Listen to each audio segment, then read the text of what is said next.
আচ্ছা, কিছু কিছু মানুষ আছে দেখবেন যারা ন্যাচারালি অ্যাডভাইস গিভার। তারা কারা?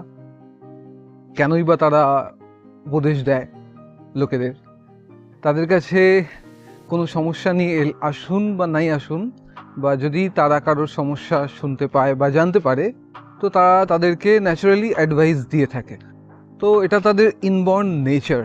তো জ্যোতিষের মাধ্যমে এটা আমরা কি করে বুঝবো যে কি কম্বিনেশন থাকলে এরকমটা মানুষের স্বভাব বা ক্যারেক্টার তৈরি হয়? খুব সহজ। জুপিটার যদি জেমিনাইতে থাকে, আবারও বলছি, জুপিটার যদি মিথুন রাশিতে কারোর থাকে, তাহলে দে আর দি ন্যাচারাল অ্যাডভাইস গিভার, এবং তারা জেনুইন অ্যাডভাইস দেয় লোকেদের। লোকেদের কোনো রকম সমস্যা শুনলেই তারা অটোমেটিকভাবে তাদের মধ্যে থেকে সেটা বেরিয়ে আসে। টেস্ট করুন, কমেন্ট সেকশনে জানাবেন। Thank you.